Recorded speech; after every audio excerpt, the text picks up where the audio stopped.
నమస్తే, welcome to Raj news special drive. Tamil Nadu రాజకీయాల్లో ట్విస్టులు కొనసాగుతూనే ఉన్నాయి. అన్నా డిఎంకే పార్టీ రెండుగా చీలింది. ప్రధాన కార్యదర్శి పళనిస్వామితో పార్టీ నాయకులు కార్యకర్తలు విభేదించారు. రెబల్స్ అంతా విభేదించి బయటకు వచ్చారు. దాంట్లో ఎస్పీ వేలుమణిని ఫ్లోర్ లీడర్గా ఎంచుకున్నారు. టీవీకే అధినేత సీఎం విజయ్కు మద్దతిస్తూ షణ్ముగం వర్గం ఇప్పటికే తీర్మానించింది. దీంతో డిఎంకేతో అన్నా డిఎంకే కలవాలని ప్రయత్నించిందని, అందుకే మేము పళనిస్వామి వర్గంతో విడిపోయామని షణ్ముగం అంటున్నారు. విజయ్కు మద్దతు తెలపాలని నిర్ణయించుకున్నట్లు వాళ్ళు చెప్తున్నారు. సో ఇట్లాంటి నేపథ్యంలో షణ్ముగం ఒక ప్రకటన విడుదల చేశారు. మేము ప్రజల తీర్పును అంగీకరిస్తున్నాం, మా తీర్పు విజయానికి సంబంధించింది, టీవీకేకు కాదు. ఇట్లాంటి నేపథ్యంలో మేము టీవీకే ప్రభుత్వానికి మద్దతు ఇస్తున్నాం. ఒకవేళ మేము డిఎంకేతో పొత్తు పెట్టుకొని ఉంటే ఏ డిఎంకే ఉనికే కోల్పోయేది. ఎస్, ఈ చర్చ ఆ రోజు జరిగింది. విజయ్ ప్రమాణ స్వీకారం ఆ ఘడియల్లో ఆ 2 రోజుల నాటకీయ పరిణామాల్లో విజయ్కి బలం సరిపోవట్లేదు. డిఎంకే మిత్రపక్షాలు కూటమి విజయ్కు మద్దతు ఇవ్వట్లేదు. సో ఇట్లాంటి నేపథ్యంలో ఏడీఎంకే డిఎంకే కలిసి ప్రభుత్వాన్ని ఏర్పాటు చేయబోతున్నారన్నది తమిళనాడు మొత్తం కూడా చర్చ జరిగింది. దక్షిణ భారతం మొత్తం కూడా ఇదే చర్చ జరిగింది. ఇట్లా నేపథ్యంలో గతంలో పళనిస్వామి స్టాలిన్ కలిసినటువంటి వీడియోలు కూడా వైరల్ అయ్యాయి. సో అది ఆ కలిసి అంటే చర్చలు జరిగాయి అర్ధరాత్రి అన్నది షణ్ముగం వర్గం చెప్తోంది. సో మొదటి నుంచి ఏఐడిఎంకేలో ఒక వర్గం పళనిస్వామి విభేదిస్తోంది. మరోవర్ బీజేపీ సిద్ధాంతాలకు ఏఐడిఎంకే చేయగలపడం ఇవన్నీ కూడా ఒక వర్గం అంగీకరించలే. సో ఇట్లాంటి నేపథ్యంలో అప్పుడే ఒక బయటకు వచ్చి ఏఐడిఎంకే నుంచి షణ్ముగం వర్గం బయటకు వచ్చి విజయ్కు మద్దతు ఇస్తామని కొన్ని లీక్స్ కూడా బయటకు వచ్చాయి.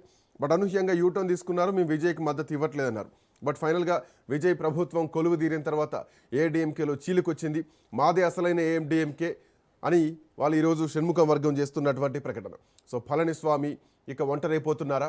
పళనిస్వామి రాజకీయ భవిష్యత్తు ఒక క్వశ్చన్ మార్క్లో పడిపోతుందా? తమిళనాట రాజకీయాలు మాత్రం చాలా రసవత్తరంగానే నడుస్తున్నాయని చెప్పాలి. విజయ్ కొత్త రాజకీయానికి తెర తీసిన తర్వాత ఏఐడిఎంకేనే ఇక టీవీకేలో కలవబోతోందా? డిఎంకే వర్సెస్ టీవీకే లాంటి ఎపిసోడ్ రాబోతోందా? చాలా సందర్భాల్లో మనం డిస్కస్ చేయడం జరిగింది. విజయ్ ఎన్నికల శైలి కూడా రైట్. రామ్మోహన్ రావు గారు, గుడ్ మార్నింగ్. రామ్మోహన్ రావు గారు, విజయ్ ఎన్నికల శైలి కూడా ఇందాక అంటే గతంలో నేను చాలాసార్లు మాట్లాడాను, మీరు కూడా దీన్ని ఏకీభవించారు. డిఎంకే వర్సెస్ విజయే ఉన్నది, అటు కేంద్రం వర్సెస్ విజయ్, ఈ రెండింటితో ఫైట్ చేశారు. ఆ ఫైట్కి తగ్గట్టుగానే విజయ్ ఈరోజు అధికారంలోకి వచ్చారు. కానీ ఇక పాయింట్ ఏంటంటే అసలైన ఏడిఎంకే ఇదే. సో ఇక నేనే ప్రధాన ప్రతిపక్షం అన్నటువంటి స్థాయిలోనే ఏడిఎంకేని లెక్క పెట్టకుండా విజయ్ ఎన్నికల ప్రచారం జరిగింది. విజయ్ ఈరోజు ప్రభుత్వాన్ని ఏర్పాటు కూడా చేశారు. ఎక్కడ ఏడిఎంకేని టార్గెట్ చేయలేదు. బట్ ఇక నుంచి ఇక టీవీకేనే ప్రధాన భూమిక పోషించబోతుందా తమిళనాడు రాజకీయాల్లో? సో భవిష్యత్తులో ఏడిఎంకే కనుమరుగు కాబోతోందా? పళనిస్వామి రాజకీయ భవిష్యత్తుగా ఇక్కడతో పరిసమాప్తం అవుతుంది అనుకోవచ్చు. ఎట్లా చూడొచ్చు? శ్రీకాంత్, ఒక పార్టీ పోవడం కానీ రావడం కానీ ప్రజల నిర్ణయం మీద ఆధారపడి ఉంటుంది. దాంతోపాటు 4 సీట్లు తక్కువైనంత మాత్రాన లేకుంటే ఎక్కువైనంత మాత్రాన మొత్తం కలకాలం నిలుస్తుందని అనుకోలేదు.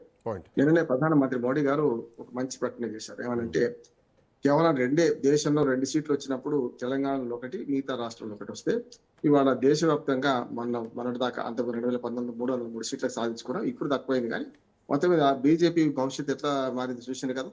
ఒకనాడు కాంగ్రెస్ పార్టీకి 415 సీట్లు, ఇందిరాగాంధీ చనిపోయినప్పుడు 415 సీట్లు వచ్చింది. రాజీవ్ గాంధీ ముఖ్యమంత్రి అయినా ప్రధానమంత్రి. అందుకే పార్టీలు చనిపోవడం ఉండదు, కానీ ఏమంటే ఉనికి కోల్పోవడం ఉంటుంది. చాలా ఉనికి కోల్పోవడం అంటే ఉదాహరణ తెలుగుదేశం పార్టీ కదా, తెలంగాణ ఆల్మోస్ట్ ఉనికి కోల్పోయింది. కార్యకర్తలు ఉన్నారు కానీ నాయకులు లేరు. ఇట్లాంటి పార్టీల భవిష్యత్తు ప్రజలు నిర్ణయిస్తారు. ఇక్కడికి వస్తారు. తమిళనాడుకు వస్తే చూడండి, తమిళనాడులో ఇంతకు ముందు ఒకసారి ఎన్నికల ముందు పరిణామాలు గమనిస్తే ఇప్పుడు పరిణామాలు మనకు ఆశ్చర్యం కనిపించవు. ఎందుకంటే ఎన్నికలకు ముందే కాంగ్రెస్ పార్టీలో ఒక వర్గం మొత్తం అంతా కూడా రాహుల్ గాంధీని వ్యతిరేకించుకుంటూ అసలు మనం మొట్టమొదటి ఇటువైపు పోదాం, ఏది టీవీకే వైపు పోదాం, విజయ్ ఆదరణ పెరుగుతుంది, మనం కలిస్తే మంచిది అని ఒక మాట చెప్పారు. దానికి కారణాలు ఉన్నాయి. స్టాలిన్ మనం మోసం చేసిండు, మన ప్రభుత్వంలో భాగస్వామ్యం కల్పించలేదు, మనం అడిగితే ఒక్క మంత్రి పదవి కూడా ఇవ్వలేదు, మీ మద్దతు నాకు అవసరం లేదు పోమన్నాడు. మరి అటువంటి అప్పుడు స్టాలిన్ అంత కఠినంగా ఉన్నాడు, మనం ఆయనతో ఎందుకు ఉండాలి అంటే ఇదే రాహుల్ గాంధీ వీళ్ళందరూ కూడా కాదు మనం మిత్రధర్మం పాటించాలి, వాళ్ళతో ఉండాలి. అంటే అప్పుడు ఉద్దేశం ఏంటి, స్టాలిన్ మళ్ళీ వస్తాడు. మనందరం కూడా ఊహించే స్టాలిన్ 1-2 సీట్ల తేడాతో హంగ వచ్చినా కూడా స్టాలిన్ వస్తారు అనుకున్నాడు కదా. ఆ అంచనా అప్పటికే పోయింది. అంటే కాంగ్రెస్ లో ఒక వర్గం తప్పనిసరి ఏదైతే విజయ్తో పోదామన్నారు, విజయ్తో పోయింటే కాంగ్రెస్ కు 5 కాదు 50 వచ్చేదాం. నిజంగా 27 సీట్లు, ఎన్ని సీట్లు ఇస్తే అందులో కనీసం 1/2 2/3 గెలిచేవాళ్ళు. ఇప్పుడు 27 తీసుకున్నారు కదా. అదే 27 సీట్లు కనుక కాంగ్రెస్ కనుక టీవీ కింద తీసుకుంటే కనీసం 15-20 గెలిచేవాళ్ళు. అప్పుడు ఏమైందంటే ఈ అంబిక్విటీ ఉండకపోయింది నెంబర్ 1. రెండవది ఇటు పక్కన అన్నాడీఎంకే నుంచి కూడా చూస్తే అన్నాడీఎంకే నుంచి ఒక వర్గం టీవీకి కలుద్దాం, మన ఉప ముఖ్యమంత్రి తీసుకుందాం, ముఖ్యమంత్రి వాళ్ళకి ఇచ్చేద్దాం, ఆ పద్ధతులు చేద్దామంటే కాదు పళనిస్వామి ఏమన్నా నేనే ముఖ్యమంత్రిని ఆ రకంగా ఒప్పిస్తే రండి మన పొత్తు, లేకపోతే మనంతా కూడా సాయంగా చేద్దామన్నారు.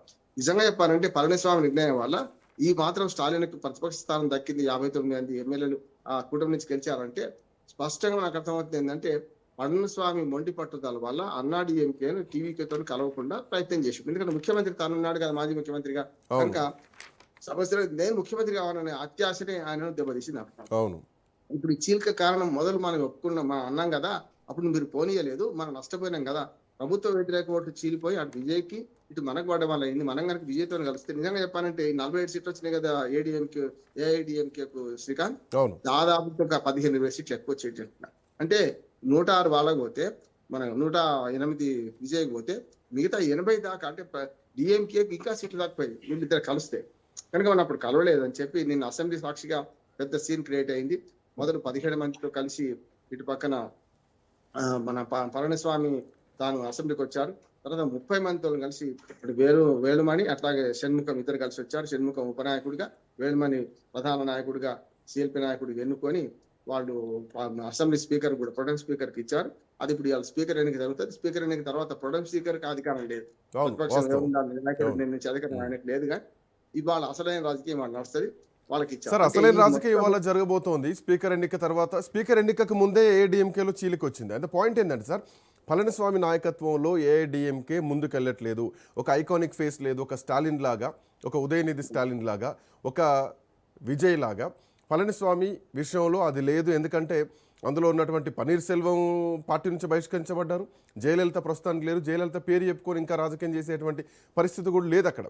ద పాయింట్ ఇక్కడ ఏంటంటే ఆల్మోస్ట్ వరుసగా గత 5 ఎన్నికల్లో ఏఐడిఎంకే ఓడిపోతూనే ఉంది.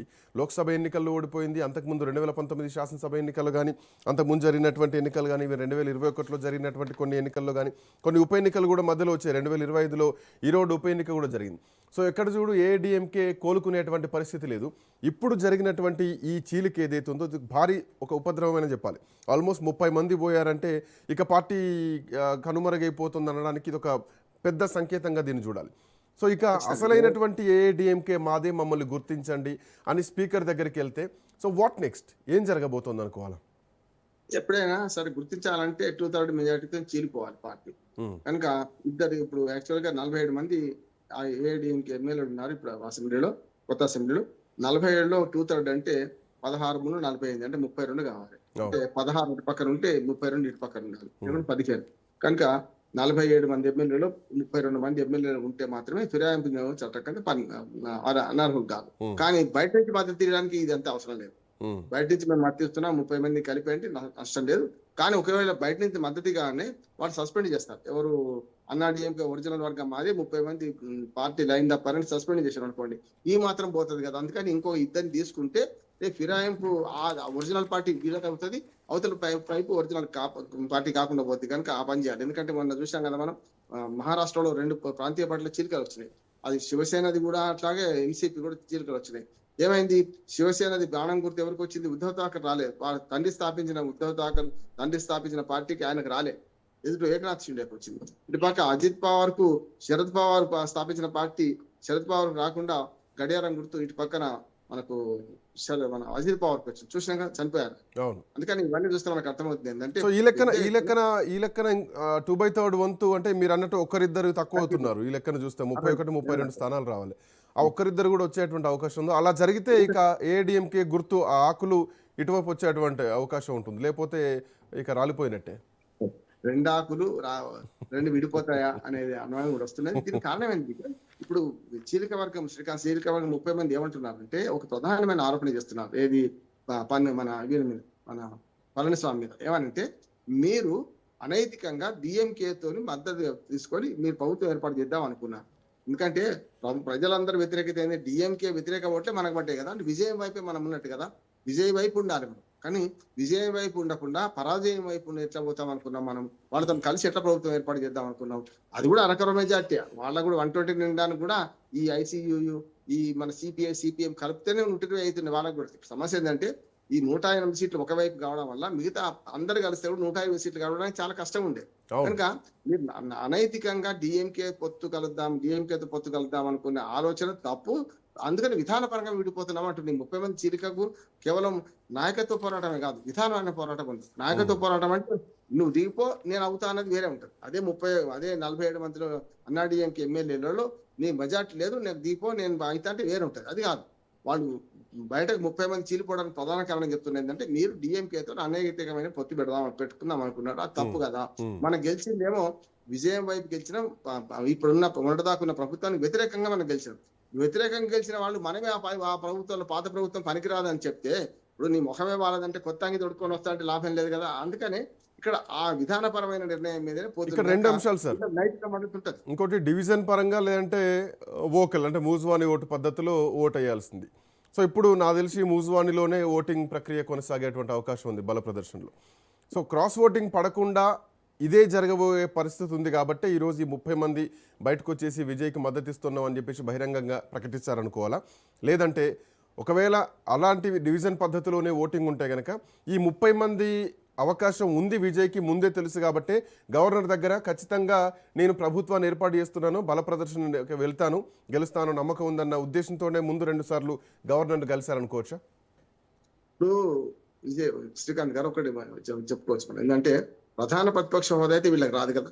రాదు. ప్రధాన ప్రతిపక్ష హోదా డిఎంకేగా వచ్చింది. డిఎంకేకి ఏంటంటే మొత్తం 234 సీట్లు కనుక 24 సీట్లు ఉంటే సరిపోతుంది. అంటే 24 కన్నా ఎక్కువ ఉన్నది, వీళ్ళకన్నా సంఖ్య 47 కన్నా వాళ్ళ సంఖ్య ఎక్కువ ఉన్నది. 59 మంది ఉన్నారు అటువైపు. కనుక ఆటోమేటిక్ గా మనకు డిఎంకే పార్టీకే ప్రతిపక్ష స్థానం దక్కుతుంది, హోదా దక్కుతుంది. అప్పుడు ఉదయనిధి స్టాలినే రేపు ప్రతిపక్ష నాయకుడు కాబోతున్నాడు అంటున్నాడు. క్యాబినెట్ హోదా ఉంటుంది, బుగ్గ కారు ఉంటుంది. ప్రభుత్వంలో ప్రతిపక్ష నాయకుడు అంతే విలువ, సభా నాయకుడికి ఎంత విలువ ఉంటుందో ప్రతిపక్ష నాయకుడు అంతే విలువ ఉంటుంది. కనుక వీళ్ళు ఇంత చేసి ఇప్పుడు షణ్ముఖం గాని లేకుంటే వేలుమణి గాని కొట్లాడేది, అటు పక్క మన పళనిస్వామి కొట్లాడేది కేవలం ఈ పదవి కోసం కాదు, ఉన్న అన్నాడీఎంకే ఎవరిది ఒరిజినల్ అని చెప్పడం కోసం, అంతేగా. కనుక ప్రతిపక్ష నాయకుడు హోదా ఎట్లా దక్కదు కనుక సభానాయకుడు ఎవరు ఉండాలి అనే దాని మీద రేపు పొద్దున మాట్లాడించాలంటే పళనిస్వామి మీద కాక ఈయన మాట్లాడిస్తారు. 30 మంది ఈయన వైపు ఉంది కనుక అంటే పార్టీ చీలికను అంగీకరించినప్పుడు మాత్రమే అది సాధ్యమైతే అంటున్నాను. పార్టీ చీలిక అంగీకరించాల్సింది ఎవరు?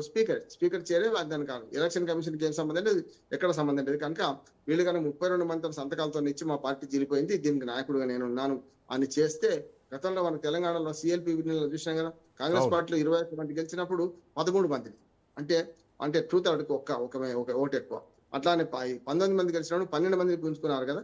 అప్పుడు సిఎల్పి విలీనం ఏంటంటే మిగతా పార్టీ సభ్యులున్నా బట్టి విక్రమార్క గారు అప్పటిదాకా సిఎల్పి నాయకుడిగా ఉన్నవాడు, ప్రతిపక్ష నాయకుడిగా ఉన్నవాడు పోయింది కదా. యాక్చువల్ గా 119 సీట్లు కనుక 20 సీట్లు వస్తే ప్రతిపక్ష హోదా దక్కుతుంది. 119 కనుక 13 సీట్లు వస్తే దక్కుతుంది. కనుక 13 ఇటుకుని చేసుకున్నారు కనుక ఆటోమేటిక్ సిఎల్పి విలీనం అయిందండి. అందుకని ఇక్కడ కూడా ఏంటంటే 32 మంది కలిసి వస్తేనేమో సిఎల్పి ఎవరు మన అన్నాడీఎంకే సిఎల్పి నాయకుడుగా వేణుమాని కానీ ఉపనాయకుడు షణ్ముఖాన్ని కానీ లెక్క అయితే, కానీ 32 రాకుండా కేవలం ఓటింగ్ వారికి పరిమితమైన అనుకోండి, సస్పెన్షన్లు, క్రమశిక్షణ చర్యలు ఇవన్నీ మొదలవుతాయి. అంటే సరే ఈ వైరం బీజేపీలో ఈ చీలికను ఇప్పటికిప్పుడు ఎన్నికల సిచ్యువేషన్లో వచ్చినటువంటి చీలికలు అనుకోవాలా? 2024లో కూడా భారతీయ జనతా పార్టీతో చీలికలనే అనుకోవచ్చా? ఎందుకంటే అతనిలో బీజేపీని చాలా మాటలు అన్నారు కూడా పళనిస్వామి, అప్పుడు అన్నామలై అధ్యక్షుడిగా ఉన్నటువంటి టైంలో. సో అప్పుడు కూడా ఏడీఎంకేలో వీళ్ళంతా ఉన్నారు. సో అదొక పాయింట్ అనుకుంటే కనుక మొన్న జరిగినటువంటి అసెంబ్లీ ఎన్నికల్లో కూడా ఆల్మోస్ట్ అంటే వీకెస్ట్ స్థానాలు, అంటే ఇక అసాధ్యం గెలవడం అన్నటువంటి స్థానాలనే బీజేపీకి ఇచ్చారు. సో ఇది బీజేపీ ఆ పొత్తు ధర్మాన్ని కూడా బీజేపీతో పాటించలేదన్నటువంటి ఒక వాదన కూడా తమిళనాడులో బలంగా వినిపించింది. సో ఇది ఏడీఎంకే నాయకులు కూడా దీన్ని కొంత దృష్టిలో పెట్టుకున్నారు, మనసులో పెట్టుకున్నారు. ఇవన్నీ కారణాలు కూడా బీజేపీతో పొత్తు, లేదంటే బీజేపీకి ఓడిపోయేటువంటి స్థానాలు ఇవ్వడం, అంతకుముందు బీజేపీని మాటలు అనడం, మళ్ళీ బీజేపీతో పొత్తు పెట్టుకోవడం, ఇప్పుడు డిఎంకేతో కలిసి ప్రభుత్వాన్ని ఏర్పాటు చేస్తాం అన్న చర్చలు జరగడం, ఇవన్నీ కూడా కారణాలుగా చూడొచ్చా మనం? ఖచ్చితంగా అన్నాడీఎంకే జయలలిత మరణం తర్వాత మెల్లమెల్ల వీక్ అవుతూ వచ్చింది. మీరు చెప్పారు శ్రీకాంత్, మన జయలలిత పేరు చెప్పుకొని బాగా ప్రచారం పొందిన ఆమె నెచ్చలి శశికళనే ఈసారి ఎన్నికల్లో పోటీ చేయలేదు, చూసిన కదా, ప్రధాన స్థానం కూడా చేయలేదు. కనుక ఈ జయలలితను మర్చిపోరు, కానీ జయలలిత వారసత్వంగా ఈ పార్టీ నాయకులు అంగీకరిస్తలేదు. అన్నాడీఎంకే అంటే ఎంజి రామచంద్రన్, జయలలిత వారి వారసత్వమే కాదంటాడు. దానికి సరైన నాయకుడు దొరకలేడు ఇక్కడి నుంచి అంటున్నాను. పళనిస్వామి కానీ అంతకుముందు పన్నీర్ సెల్వం కానీ సరిపోలేదు. పోనీ వస్తామనుకొని జయలలిత ఆశయాలు దక్కిస్తా, నేను కొంచెం చరిస్మా ఉన్నది, డబ్బులు కూడా పెట్టగలుగుతా, ఎందుకంటే అప్పుడు దోచుకుంది బాగుంది కదా జయలలిత హయాంలో. కనుక శశికళ గారు వస్తే ఆమెను పక్క పెట్టి ఆమె వస్తే మా పలుకుబడి పోతే నాకు పక్కన పెట్టింది. విజయ్తో ఏం అదే ఈగోతోని ఇప్పుడు పళనిస్వామి చేసిన పని ఎందుకు 30 మంది వ్యతిరేకమైందంటే, ఆనాడు శశికళ వస్తా అంటే మనం బయటకు నెట్టేశాం, వాటిని సస్పెండ్ చేసాం, బెడలు బట్టి నూకేసాం. ఇవాళ విజయ్తో కలుద్దామంటే వద్దన్నారు కదా. విజయ్తో కలిస్తే అప్రతిహత మెజార్టీ వచ్చేది కదా, వాళ్ళతో మనం కూడా లాభపడే వాళ్ళం కదా. ఇప్పుడు వచ్చిన 47 సీట్లకు ఇంకా 50 సీట్లు మనకు 34 సీట్లు అయితే వచ్చేది కదా మనకు అనే మాట వస్తుంది. కనుక ఇవాళ విధానపరంగా వాళ్ళు విడిపోతున్నారు ఒకటి. రెండోది ఈగో ప్రకారం కూడా, అంటే పళనిస్వామి మనకు పనికి రావడం డైరెక్ట్ అదే చెప్పారు. షణ్ముఖం కానీ లేకపోతే నాయకుడిగా నేను మన వేడుమని కానీ అదే చెప్పారు, మాకు మన నాయకుడిగా పన్నీర్ సెల్వం పనికిరాడని మన వేలుమని స్పష్టంగా ప్రకటించండి, ఇప్పుడున్న నాయకుడు మాకు పనికిరాడని చెప్పేసింది కదా, ఎంతకని ఏం కావాలి. కనుక ఇది అవకాశవాదం అయితే కాదు. మొదటి నుంచి మేము వ్యతిరేకిస్తున్నాం, టీవీకి తను పొత్తు పెట్టుకొని కోరుతున్నాం. పళనిస్వామిని కోరినా వినలేదు. ఆయన నేను ముఖ్యమంత్రిని అవుతా అనుకుంటే మీరు విజయ్ని ముఖ్యమంత్రి చేస్తా అంటే ఎట్లా అని వారించిండు. కనుక అంతకంత అనుభవించిండు. కనుక ఇప్పుడు ఆయన పక్కన పెడతాం, మేము వారితోనే కలుస్తాం. ఇది ప్రజా వ్యతిరేక, అంటే ప్రభుత్వ వ్యతిరేక ఓట్లే మాకు పడ్డాయి. కనుక ఇది అనైతిక పోతే అసలే కాదు. వారికి మద్దతు ఇచ్చి మాకు కూడా అంత ఇచ్చారు కదా, 47 ఇస్తే వాళ్ళకు 108 ఇచ్చిండ్రు విజయ్ పార్టీకి. కనుక ఈ మొత్తం ఓట్లన్నీ కూడా ప్రజా వ్యతిరేక, మన ప్రభుత్వ వ్యతిరేక ఓట్లే. కనుక మనకు అనుకూలంగా పడ్డ ఓట్లు ప్రభుత్వానికి వ్యతిరేక, అప్పటి స్టాలిన్ ప్రభుత్వానికి వ్యతిరేకంగా పడ్డ ఓట్లు. కనుక మనం కలవడం అనైతికం కాదు, నైతికమే అని సమర్థించుకుంటారు. దానిలో ఖచ్చితంగా చీలిక అనివార్యం. చీలిక ఎక్కడికి ఆగుతుంది? ఓన్లీ మద్దతు ఇచ్చి ఆగుతారా, లేకపోతే మొత్తం పార్టీని చీలుస్తారా? పార్టీని తీసుకుపోయి చీల్చి 103 మెజార్టీతోని 32 మందికి పోయి టీవీలో చేరుతారు. అప్పటికే వీళ్ళ చిన్న చితక పట్ల మద్దతు అయితే అవసరం ఉండదు అప్పుడు. అవును సార్. ఇందులో ఇంకో పాయింట్ సార్, 1967 ఆ తర్వాత 1972 ఈ రెండు డిఎంకే నుంచి విడిపోయి ఎంజీఆర్ పార్టీ పెట్టి ఆల్మోస్ట్ 60 సంవత్సరాలుగా, దశాబ్దాలుగా ఏడీఎంకే మధ్యలోనే ఉంది. మళ్ళీ ఆ స్థాయి చరిష్మా విజయ్ తీసుకొస్తారని బహుశా ఎవరు ఊహించలేదు. మేము మనం కూడా ఎవరు ఊహించినటువంటి రిజల్టే ఇచ్చారు.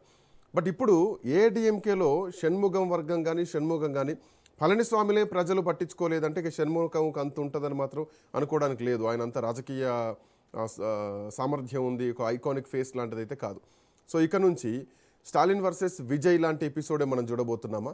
సో ఒక ద్రవిడ పార్టీ నుంచి ఒక కొత్త పార్టీ పుట్టింది, ఈ పార్టీకి ఇక భవిష్యత్తు ఉంటుంది అనుకోవడానికి అవకాశం కనిపిస్తోందా? ఖచ్చితంగా స్టాలిన్ వర్సెస్ మన విజయ్ ఉంటుంది. ఇంకో మాట చెప్తే, ఎంజీ రామచంద్రన్కి విజయ్ పోలిక లేదు. ఎందుకంటే ఎంజీ రామచంద్రన్ గారు అంతకుముందున్న కరుణానిధి, డిఎంకే పార్టీ వ్యవస్థాపకుడు కరుణానిధి. ఆ కరుణానిధితో పాటు తాను కలిసి పని చేస్తే అప్పుడు వచ్చిన ఈగో ఏంది? కరుణానిధికి ఏమో వెనక నుంచి ఆడిచ్చే డైరెక్టరు, రైటరు, సినిమా రైటర్ అట్లా ఉండే. కానీ బాగా ప్రచురం పొందిన ఎవరు? ఎంజీ రామచంద్రుడికి ఉన్న చరిస్మాను చూసి నన్ను మించిపోతారేమో అని ఎంజీ రామచంద్రన్ పార్టీలో అణగదొక్క ప్రయత్నం చేసినప్పుడు మాత్రమే ఎంజీ రామచంద్రన్ తిరగబడి అన్నాడు పార్టీ పెట్టిండు. అది వేరు. కనుక ఆనాడు ప్రభుత్వ వ్యతిరేక ఓటుతో గెలవడే. వాళ్ళిద్దరి మధ్య నీకో అందుకే సినిమాలు కూడా వచ్చినాయి కదా, వాళ్ళిద్దరి గురించి వచ్చిన సినిమాలు, బ్రహ్మాండ సినిమాలు వచ్చినాయి కదా, సక్సెస్ అయినాయి కదా. అందుకనే కరుణానిధి వ్యతిరేకంగా పార్టీ పెట్టి గెలవడం వేరు. ఇవాళ విజయ్ కేవలం డిఎంకే వ్యతిరేక ఓట్లు ఎక్కువ ఉన్నాయి. అన్నా డిఎంకే రెండు ప్రధాన ద్రవిడ పార్టీలు మమ్మల్ని దోచుకుంటున్నాయి, అనుచిత ఉచితాలు ఇస్తున్నాయి, మళ్ళీ దోచేస్తున్నారు, రెండు అవినీతి పార్టీలు అని చెప్పి ఇద్దరి మీద తిరగబడ్డ జనం విజయ్ కేసింది. అది సంగతి. అంటే వాళ్ళ మీద కోపంతోనే వేసింది తప్ప విజయ్ సొంత పనికి పడుతుంది కాదు. నిజంగా వాళ్ళ మీద కోపంతో లేకపోతే ఒక డ్రైవర్ కొడుకు గెలుస్తారా? అందుకని ఇక్కడ సమస్య ఏంటంటే డిఎంకే వ్యతిరేకత కాదు, డిఎంకేతో పాటు అన్నా డిఎంకే ద్రవిడ పార్టీ రెండు ప్రజలు మోసం చేస్తున్నాయి, అనుచిత ఉచితాలు ప్రకటిస్తున్నాయి. తీరా వచ్చిన తర్వాత అవి నెరవేరడం లేదు. కనుక ఈసారి కొత్త ముఖం, కొత్త ఫేస్ చూద్దామనేసి అంటే 3 రకాల ఓటర్లు ఉన్నారు. ఇప్పుడు డిఎంకే వ్యతిరేక ఓట్లు, రెండోది ఈరోజు ద్రవిడ పార్టీలకు వ్యతిరేక ఓట్లు, మూడోది మహిళల ఓట్లు విజయ్కి పడ్డాయి, సినిమా నటుడు కనుక. యువత ఓట్లు విజయ్కి పడ్డాయి. ప్రభుత్వం మార్పు కావాలని పెద్దోళ్ళు కూడా వేసారు. ఎట్లా ఈ ప్రభుత్వాలు మారాలి, ఈ రెండు ద్రవిడ పార్టీల మధ్య నలిగిపోతున్నాం మనం, వీడు కాకపోతే వాడు కాకపోతే వీడు, ఇద్దరు దిక్కు ఇంకోరు లేరా అంటే ఉన్నాడు కదా, నిలబడ్డాడు కదా మూడో పార్టీగా అని అట్లా వేయడం జరిగింది. అయితే ఏమైందంటే కొంచెం అది కనుక ఇంకొక 2%, 3% ఓట్లు పెరుగుంటే విజయ్కి 120 సీట్లు దాకా గ్యారంటీ పోయాడు. మై యాక్సెస్ ఇండియా సర్వే అదే చెప్పింది. 195 నుంచి 120 అన్నారు. అంటే సరిగ్గా మధ్యన అయిపోయారు ఆ రెండు మధ్యన. అంటే వాళ్ళ సర్వే కరెక్ట్ కదా. అందుకని ఇప్పుడు ఇక్కడ ఎంజీ రామచంద్రన్ విజయ్తో పోల్చలేము, విజయ్ని ఎంజీ రామచంద్రన్తో పోల్చలేము. ఎందుకంటే పార్టీ వెంట 2 ఏళ్ళు అప్పుడేమో వెంటనే ఎన్నికలు కాగానే వెంటనే రామచంద్రన్ గెలిచాడు. ఆ తర్వాత వారసత్వంగా జయలలితను కొనసాగించాడు. శశికళ నెచ్చలుగా ఉన్నా కూడా ఎంత అవినీతి చేసినా ఆమెను 3 సార్లు గెలిపించింది. 5 సార్లు గెలిచింది మొత్తం ముఖ్యమంత్రిగా. ఉమ్. అంటే వరుసగా గెలవకుండా మధ్యన గ్యాప్ ఇచ్చి గెలిచింది. ఇక్కడికి వచ్చే వరకు ఏమైతుందంటే ఈ విజయ్ ఒక పాల పొంగులాంటిది విజయ్కి వచ్చిన సార్ విజయం. ఇప్పుడు ఇప్పుడున్నటువంటి కరెక్ట్‌గా పరిస్థితుల్లో కాపాడుకుంటే మంచిగా ఉంటుంది. మంట ఎక్కువైతే కష్టం. నేను మాట కూడా చెప్తున్నా. పాల పొంగును మంట ఎక్కువ పడితే కష్టం అయింది. మంట ఆర్పాలి. అంటే ఈ పాల పొంగు విజయాన్ని మనం సరిగ్గా విజయం సాధించుకోవాలంటే ఆ మీగడ కట్టేదాకా ఆగాలంటున్నాను. ఒకవేళ తప్పుడు స్టెప్స్ తీసుకున్నాం అనుకోండి, వచ్చే ఎన్నికల దాకా కాదు అవసరం 6 నెలల తర్వాత స్టాలిన్ అంటే ప్రభుత్వం పడిపోద్ది కదా. తన పార్టీ ఎమ్మెల్యేలను దక్కించుకోవాలి, ఎదుటి పార్టీ ఎమ్మెల్యేలను రప్పించుకోవాలి. ఈ 2 వ్యూహం పంతున్నాడు. విజయ్ వ్యూహము సో ఇప్పుడు అంటే విజయ్ విజయ్ ప్రభుత్వం పడిపోయేటువంటి పరిస్థితులు మాత్రం ఇప్పుడు ఏడీఎంకే చీలిక తర్వాత మాత్రం కనిపించట్లేదు. ఇది 5 సంవత్సరాల ప్రభుత్వం ఖచ్చితంగా కనిపిస్తోంది. బట్ ఏడీఎంకే తన స్థానాన్ని కాపాడుకోవాలి, ఏడీఎంకే మేము ఎదగాలి, మేము పార్టీని పునర్నిర్మించుకోవాలన్నటువంటి ధోరణిలో వెళ్తున్నారు. సో భవిష్యత్తులో కూడా ఏడీఎంకి ఇక దిక్కేమైనా ఉందా అంటే విజయ్ తప్ప ఏం కనిపించట్లేదు. అట్లాంటి ఫేస్ కూడా ఏడీఎంకేలో లేదు, జయలలితతోటే పోయింది. సో ఒక జనసేన, ఒక తెలుగుదేశం లాంటి మిత్రపక్షాలుగానే భవిష్యత్తులో ఈ డిఎంకేను ఢీకొట్టేటువంటి ఎపిసోడ్ను కూడా మనం చూసే ఛాన్స్ ఉందా? అంటే 2 ఉంటాయి. ఢీకొనడం తర్వాత కానీ అన్నాడీఎంకే ఒక మిత్రపక్షంగా మిగిలిపోతుంది ఏది విజయ్కి అంతవరకు. వాళ్ళ అధికారంలో బాగా పంచుకుంటేనే 30 మంది చేరినప్పుడు 5గురు చేరినప్పుడే 2 మంత్రి పదవులు. ఇప్పుడు కాంగ్రెస్ వాళ్ళు 3 షరతులు పెట్టారు. 5గురు చేరినప్పుడే 2 మంత్రి పదవులు కావాలని. మళ్ళీ కార్పొరేషన్లలో రేపు పొద్దున స్థానిక ప్రభుత్వాల్లో పొత్తు ఉండాలన్నారు. మాకు సీట్లు కేటాయించాలన్నారు. దాంతో పాటు అధికారుల భాగస్వామ్యంతో పాటు కార్పొరేషన్లు, చైర్మన్లు, తాత్కాలిక నియామకులు వాటిలో కూడా వాటా కావాలన్నారు. కనుక అదే గొంతమే కోరికలు కోరారు. 30 మంది అన్నాడీఎంకే వాళ్ళు చేస్తే మాత్రం ఖచ్చితంగా 7 నుంచి 8 మంత్రి పదవులు ఖాయం అంటున్నాను. దాన్ని అట్లా చేస్తాం. Let's anyway thank you Ramohan గారు, థ్యాంక్స్ ఫర్ జాయినింగ్. సో తమిళనాట ఏడీఎంకేలో భారీ కుదుపు, భారీ చీరిక. సో ఇది మాదే అసలైనటువంటి ఏడీఎంకే గుర్తించాలి. 53 ఏళ్లుగా డిఎంకేతో వ్యతిరేకంగా పోరాడుతుంటే డిఎంకేతో కలిసి పార్టీ ప్రభుత్వాన్ని ఏర్పాటు చేసేటువంటి చర్చలు జరిగినటువంటి నేపథ్యంలో సిద్ధాంతాలకు విరుద్ధంగా ఉంది. సో ప్రజా తీర్పు విజయ్కి ఉంది, టీవీకేకి ఉంది. టీవీకేతో కలిసి పనిచేస్తాం, విజయ్కి మద్దతు ఇస్తామంటూ ఏడీఎంకే చీలిపోయింది. తమిళనాడులో విజయ్కి బలం పెరిగిపోయింది. ఈ ప్రభుత్వం నిండు 5 సంవత్సరాలు ఉండడానికి విజయ్కి కలిసి వచ్చేటువంటి అంశం. అయితే ఏడీఎంకే ఎట్లా ముందుకెళ్ళబోతోంది? ఇంకొక్కరు లేదంటే ఇద్దరు వస్తే కనుక, ఆల్మోస్ట్ ఒకరు వస్తే 2/3 వంతు మెజారిటీతో పార్టీ విలీనం చేసుకోవడం ఈజీ అవుతుంది. రేపు పొద్దున ఇదే అసలైనటువంటి ఏడీఎంకే అని చెప్పేసి గుర్తించడానికి స్పీకర్ కూడా అవకాశం ఉంటుంది. చూడాలి ఎట్లాంటి పరిణామాలు తమిళనాడులో ఉండబోతున్నాయి. ఈరోజు స్పీకర్ ఎన్నిక కూడా లాంఛనం అయిపోయింది. That's all for now. Next updates continue అయితే కీప్ వాచింగ్ రాజ్ న్యూస్.